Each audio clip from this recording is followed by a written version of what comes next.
Hi mga seswang! Welcome back to my YouTube channel! So yun mga seswang, dito tayo ngayon sa 3rd floor and thank God dahil sobrang na-miss natin tong mag-vlog dito. And ayan, tignan nyo ang ganda ng panahon, walang ulan, hindi makulimlim, pero wala siyang hangin. But anyway mga seswang, again sa mga hindi pa nakakabisit sa ating bagong branch ng Cafe Mu San Pedro Laguna branch, mag-visit na po kayo. So ayan, open tayo 11 AM to 11 PM Monday to Sunday. So located yan sa Stall 101 to 104 National Highway, Barangay San Antonio, San Pedro, Laguna. So ayan mga seswang, bisitahin nyo na rin ang ating iba pang mga branch dahil meron tayong Cafe Mu Molino Bacoor branch. So ayan mga seswang, located yan sa 5 Point Building Molino along GSIS Road Molino 3. So, 2nd floor tayo mga seswang, okay? So, mag-visit na kayo dyan mga seswang kung malapit kayo dyan. And syempre ang ating Cafe Mu Tanza branch at Cafe Mu Dasmariñas branch. And also, bisitahin nyo na din ang ating mga JK Samgyupsal branches. And abangan nyo pa mga seswang ang bagong mga branch na magbubukas. So, sa lahat ng mga interested pala at nagtatanong kung available pa rin for franchise ang Cafe Mu and JK Samgyupsal, yes po, available pa rin po siya for franchise. So mag-email lang po kayo sa jksfoodcorporation@gmail.com. So dyan po kayo magsasend ng inyong mga inquiries, both JK Samgyupsal and Cafe Mu. So, ayun mga seswang, today pala is mag-update tayo sa ating pinapagawang bahay dahil kailan pa yung last update natin doon. Medyo na busy kasi tayo mga seswang this past few days and alam nyo naman na nagbukas ang ating Cafe Mu San Pedro Laguna branch. So, kaya medyo hindi tayo nakakapag-update. But ngayon mga seswang is mag-update tayo doon dahil titignan natin kung ano na nga bang mga kaganap sa ating pinapagawang bagong bahay. Let's go! So yun guys, vlog takeover muna tayo. So time check, it's already 3:47 PM na. So actually ang dami ng series of meeting na napuntahan ko. And kakatapos lang din ng mga meeting. Ngayon guys is bumalik ako dito sa may bahay para magbigay sa inyo ng quick update. So actually si Mu is nasa bahay, nagsushoot din, and at the same time si Happy kasi is masama ang pakiramdam. So we decided na bantayan muna siya for the meantime dahil pabalik-balik din kami sa may vet dahil nga ilang araw na hindi kumakain si Happy. So sabi ko hindi pwedeng magstay lang tayo sa bahay pareha, so kailangan natin gumalaw. So anyway, ngayon is nandito ako sa may namin guys, pinapagawang dream house para magbigay sa inyo ng update. And sana panoorin nyo tong part na to na ako yung mag-update. Kasi ngayon lang ulit ako nakapagsalita ng todo-todo kasi hindi talaga ako nasama na sa mga video ni Mu. So, ayun, sige, magbibigay tayo ng quick update dahil baka umulan na naman at bumuhos na naman ng malakas na ulan. And we'll see kung ano ba yung mga kaganapan dito sa aming dream house. So, disclaimer lang guys, pagpasensya nyo na kung medyo talikod lang ang ipapakita ko. Hindi ko na magaganon yung camera kasi cellphone lang tong dala ko. So, let's go and magbigay ng quick update. So, ayun guys, andito na tayo finally. And, ayun, umorder na rin actually sila ng mga pipe na gagamitin para sa water lines. Ito yung ano guys, oh. Ito yung mahal, diba? Yung ganyan, oh. Siguro pan CR yan pagka sa mga hot and cold. And then ito rin siguro sa mga electrical. So by the way, nakaano tayo guys, Black Sesame Cafe Mu. Orderin nyo to guys. Ang sarap nitong Black Sesame seed, bago namin to sa aming menu. And dito on the side guys is meron din tayong mga natira pang mga hollow blocks. Ayan. So ito yung ginamit nila doon sa may baba. Kasi nga 'di ba pinataas namin yung mismong anong tawag dito? Yung mismong namin, flooring. And ito yung mga ginamit nila nung nagposte sila. So tara na guys at magbigay ng update. Ito rin natin gagamitin nila para sa sa may slab eh. So let's go at magbigay ng update. Yan. So ito ang kanilang mixer na ginagamit. So actually marami ng update dito. Ayan, so meron din tayo ditong D3, D4 ang connecting na ginagamit nila for water line. Water line to kuya no, para sa water. Ayan, sa mga water. Ayan po si kuya. So ito na guys, pupunta na tayo at magbibigay ng update. So dito is nakabit na yung mga form blocks. Ayan. Ang ganda nito guys. Kasi ang kinis oh. Form blocks ba yung tawag dyan guys? Hindi ko kasi alam eh. Pero form blocks po no? Ayan. O diba oh. Ang tibay niyan. Matibay po yan no? Matibay. Tinry pa nga. Parang nakikita ko lang po kay Slater yung ganitong form blocks na ginagamit. And dito naman tayo sa other side guys. Ingat lang tayo kasi may mga wire. Ayan. So meron na ring form blocks dito. Ayan. Medyo nakikita na natin yung hulma ng ating bahay. So nung mga nagdaang panahon nung mga nagdaang araw kasi is wala pa. More on poste pa sila. And guys, actually mga poste is gawa na lahat. Ayan o. So 1, 2, 3, 4, 5, 6. Many to mention. Ayan. So medyo maraming poste talaga pag first floor. Syempre kailangan para lindol proof, 'di ba? So ayan guys, mas mabuti na maraming poste at saka makakapal yung bakal na ginamit dito. Dahil yung nangyari nga guys sa may Cebu, 'di ba? Grabe din yung trahedya nangyari doon. Nilindol ng 6.8 magnitude. So kailangan talaga if ma-secure talaga yung bahay na lindol proof. So dito guys si Kuya is nagpuputol na ng mga bakal. Ayan, kasi gagawin niya na yun oh. Yung para sa ating biga. Ayan, pa second floor. So, pine-prepare niya na kasi sunod-sunod dire-diretso ang gagawin nila. Tignan niyo guys yan. Oh. Yan, ang daming bakal. So, talagang pag nagyugyugan kami dyan, mo hindi magigiba. Charis. Ayan, o diba? Ang kakapal ng bakal guys na ginamit nila dito. So, dito is talagang pinalas spacing nila na gagawin kasi abangan nyo guys yung ilalagay natin dito sa area na to. Ayan, malawak siya talaga dahil isa ito sa mga dream namin na dapat nasa dream house namin. So medyo malawak yung space na yun. So abangan nyo kung ano yung ilalagay natin dun guys. Nahuhulaan nyo na ba? Comment down below. Ayan, malawak siya. Tingnan nyo guys. Oh. Bilikod ako. Ayan. Ayan oh, malawak yung area na yan. So kaya naman abangan nyo kung ano yung ilalagay natin dyan dahil isa ito sa mga paulit-ulit kong sinasabi. Dream namin na dapat meron sa aming dream house. So dito naman guys, I think is nagsisimula na sila maglagay ng mga form blocks. Ayan, ang taas na oh. Yung si 4 oh. Yun oh. 4. So ayan, nandito tayo ngayon sa may part ng carport. So ayan, actually 2 carport yan. Kasya kayo yung sasakyan dyan. Sa bagay, isa pa lang naman yung sasakyan. So ito is parang magiging bintana. So parang almost patapos na rin sila dito sa side na ito. And ito ang inuunin nila guys, yung mga form blocks. Para paggawa ng second floor or pagbuhos is konti na lang yung mga gagamitin nilang support. Ewan ko lang kasi yun yung strategy nila. Gagawin daw muna yung mga form blocks na yun bago maglagay ng slab. So, ayun. And itong area na to guys, ito lang ano namin, sobrang laki talaga. Parang 3 meters ata, 4 meters ata ang sinakop ng ng frontage. Kasi yun yung dito ng developer. So, yun ang nire-require nila. Kailangan sumunod dahil baka tayo, ma-penalty. So, ayun nakikita nyo guys, I think ito ang ating, hindi ko alam kung ito ba ay guest room. Itong area na to. Mahirap pong i-visualize eh. Dahil wala pa siyang konkretong mga nakalapat. So pag binuhusan siguro yan, saka tayo mag-ano. And itong area na to is almost finished na. Ang taas na rin yun. Kasi ang next na ata nito guys is yung paggawa nila ng mga biga para sa second floor. So medyo matrabaho din yun. Isasabay siguro yun sa pagbubuhos ng Yan ang ganda ng form blocks. Ayun o. Ayun o. So ito yung hollow blocks na typical.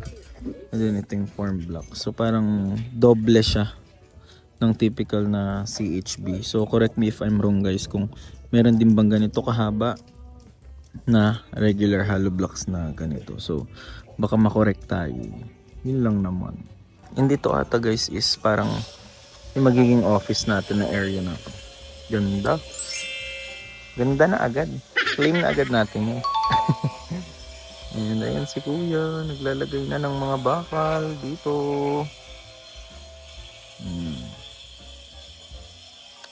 Lapit na. Malayo pa pero malayo pa talaga. So ayan, sana hopefully by December, no, ano na siya, makikita na natin yung pinaka muestra ng ano, ng bahay. So kaya nyo yan for. Sana makisama lang ang ulan talaga. Kasi ulan lang talaga guys dito yung ano namin, kalaban. So ayan guys, nandito ata. Hindi ko alam kung guest room to or office room ata natin. Hindi ko sure kung tama. Check na lang natin sa plano. And dito is nagsisimula na rin sila guys maggawa ng mga piping. Ayan. So nagpiping na sila dito para sa ating CR. So CR to guys eh. Itong area na to. And then dito yung maid's room daw. Yan. Hindi tayo sure. Pero ayan, itong area na to is CR kasi yan yung ginagawa nilang ano, mga planning works. I think ito nga talaga yung ano, yung magiging ano, office room. So itong area naman na to guys is yung parang pinaka likod ng bahay. So walkway yan papunta doon sa may carport. And dito, ayun. So di ba malawak yung space na to guys. So abangan nyo kung anong ilalagay natin dyan. Abangan nyo na lang guys. Bukas tapos na yan. Yes.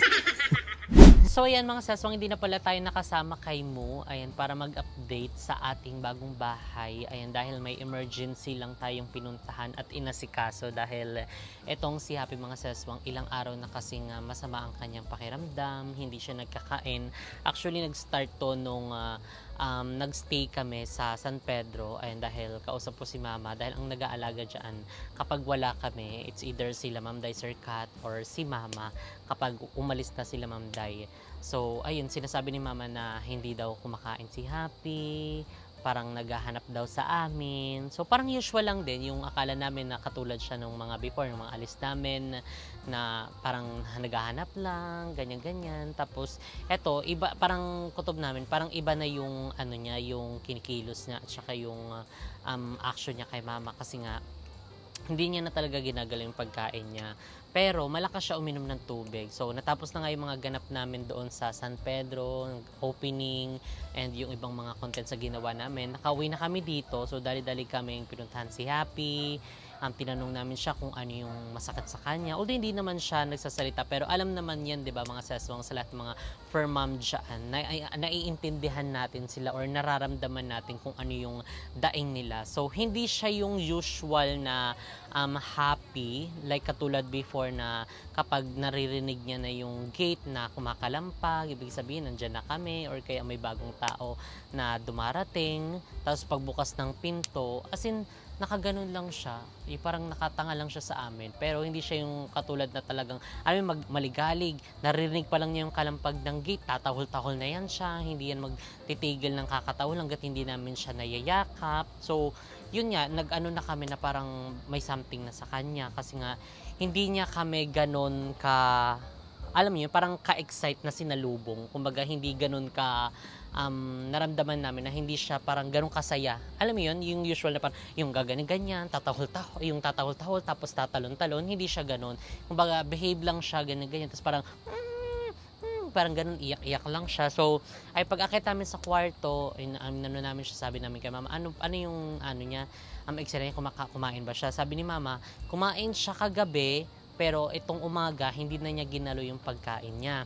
Tapos, inanuan lang namin siya, alam mo yung parang kinakausap-kausap, tapos meron kasi din yan siyang bag, tapos doon nakalagay yung ibang mga needs niya, meron siya mga wipes, basta yung mga needs niya, doon yung mga vitamins, yung ibang mga gamot niya nung medyo bata-bata pa siya. Tapos meron ako nakita doong powder, dextrose powder. So, ganun kasi ginagawa ko kapag medyo nakikita ko na parang matamlay yung alaga namin, kapag medyo hindi niya ginagalaw yung pagkain, yung tubig niya, automatic yan, nalalagyan ko ng dextrose powder. So, ayun, nilagyan ko.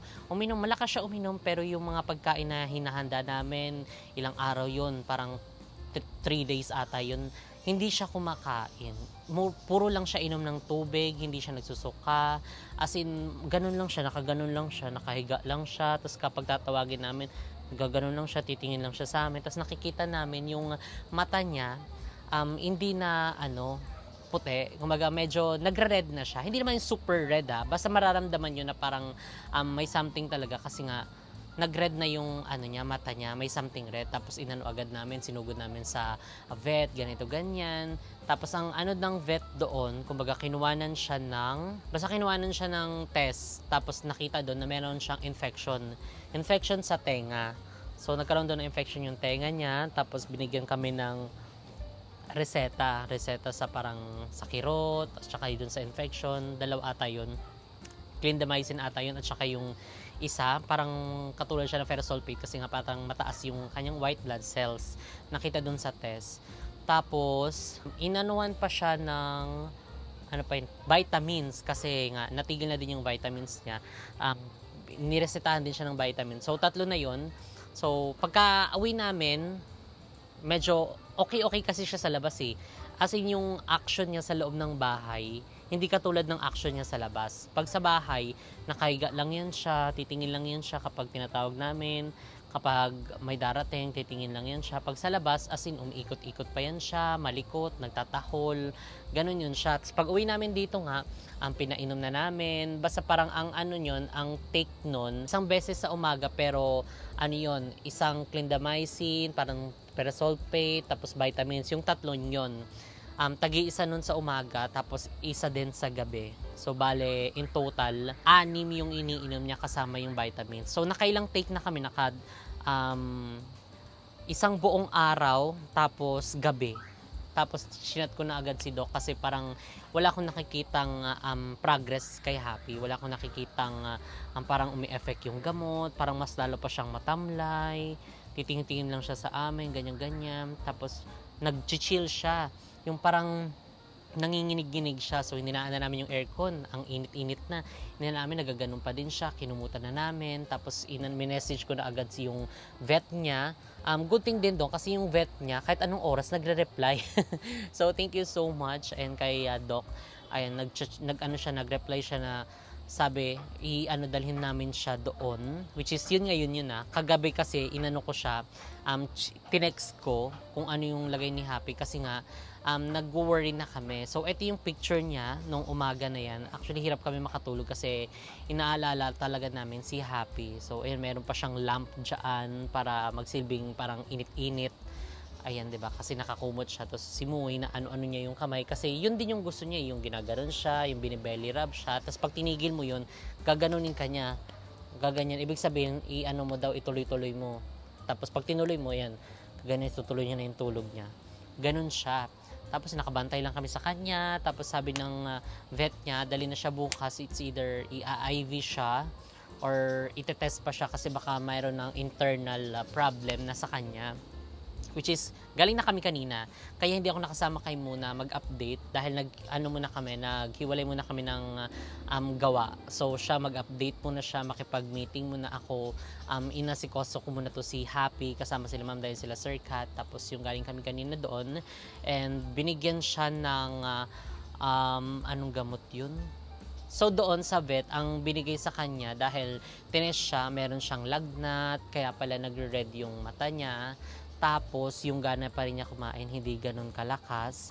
So, meron pinainom sa kanya, tapos in-inject din siya para sa fever. Ang tinest sa kanya, sabi magpa-blood chem daw para malaman kung anong problem kay Happy. Kasi, doon daw sa binigay na unang reseta, which is yung antibiotics para sa kanyang infection, parang 1 to 2 days or day, lang daw dapat yun. Kumbaga, makikita na yung progress kay Happy. Kumbaga, parang nakikita na parang nag-i-improve siya. So, doon niya walang nakita, tapos parang lumalantoy siya lalo. Tapos yun, ipapa-blood chem na daw siya. Tapos nakita, chinik din yung ano niya, yung temperature niya. Meron daw siyang fever. Tapos yung fever, ang ginawa sa kanya, parang pinainom siya, tapos parang in-injectionan. Tapos binigyan siya ng Royal Canin. Yun yung brand ng pagkain niya. Parang ano ata yun recovery food. Ayan, dahil hindi daw siya kumakain, yun muna daw ipakain. Kumbaga, mag-force feed daw para kahit papano magkaroon ng laman yung tiyan niya. So, ayun na, nakapagbayad na kami, nakapag-settle na kami. And yung result ng blood chem niya, hindi pa sinisend kasi medyo matagal pa yun. So, pagka-uwi namin dito, nakita namin na parang iba yung sigla ni Happy. Nakita agad namin yung yung improvement niya pagdating niya dito. Hindi siya agad ihiga. Naghahanap siya ng tubig niya. So umakyat ako, kinuha ko yung tubig niya sa kwarto kasi meron yung dextrose powder. So pinainom ko yung inom-inom siya. Tapos pahinga lang kami ng very light. Pinakain na agad namin yung recovery food. I-syringe. Binigyan kasi kami ng syringe na malaki. Tapos pina-syringe namin. Ang takaw niya kumain. Ang gana na niya kumain, ginaganong-ganon niya, halos pati yung syringe kainin niya. So, nag-decide kami na ilagay na sa pagkainan niya. Yung mismong recovery food, ilagay na doon. So, ang ending, inubos na niya. So, ganun, natuwa kami kasi ang lakas niya kumain, ang lakas na niyang uminom. Tapos, after nun, pag akyat namin sa kwarto, hindi siya yung higa agad. Medyo gumagaling na siya, nakikita naman, naglalakad-lakad na siya. Tapos kapag marinig niya yung may papasok sa gate, pupunta na yan sa pinto, tapos tatahol-tahol na yan siya. Tapos, after nun, mga ilang minutes, yung laruan niya kasi nakasabit, sinabit ko lang muna doon sa pintuan. Kasi medyo may kasi doon may mga nakapatong na gamit. So, pinatok ko muna doon. Tapos maya-maya, kinuha niya yung laruan niya. Tapos binigay niya sa akin. Umakyat siya sa mismong kama. Tapos makikipaglaro siya. Tapos ang harot-harot na niya. Ganun. As in parang magic, di ba? Nakakatuwa kasi na namin na parang nag-improve agad yung gamot na inano sa kanya. Sinabi ko din sa vet niya na, Doc, medyo umaano na po si Happy. Yung parang humahyper na po. Tapos yung pagkain niya po na dapat, sabi kasi ng doc mismo doon sa sa recovery food, kumbaga half daw mismo nung lata. Kumbaga pakainin namin sa umaga or pag uwi namin, pakainin namin, tapos yung half nun sa gabi, which is maya-maya. So ang ending, hindi na namin nagawa yun. Kumbaga pinakain na namin yung buo sa kanya. Maliit lang naman yun parang pa nga siya, bitin pa nga siya, tinilap-tilap niya pa yung mismong pagkainan. So, yun isa yun sa indication na natuwa kami na, hello, grabe, ayun na, gumagaling na siya. Ayun, sana tuloy-tuloy na yung pagaling ni Happy. And yun yung wini-wish namin na sana magtuloy-tuloy na. Ngayon, na siya, recovery na siya. Medyo nakikita na namin na bumabalik-balik na yung lakas niya. Pero hindi pa naman as in fully recovered kasi nga 'di ba? Ngayon pa lang 'yun, ngayong araw pa lang 'yun. Kakauwi pa lang namin from vet and ayun yung agad yung pinakita niyang improvement at saka yung galaw. So sana magtuloy-tuloy na 'yun bukas hanggang sa mga ilang araw mawala na yung sakit niya pati yung infection. So yun lang sabi ng ng doc namin na lang daw. Continuous lang yung mga gamot at saka vitamins niya, which is yun yung ginagawa namin kaya medyo madalang tayo ngayon sa labas kasi kailangan muna namin tutukan itong aming baby dahil ito talaga baby namin, sobrang mahal na mahal namin itong mga aso na to.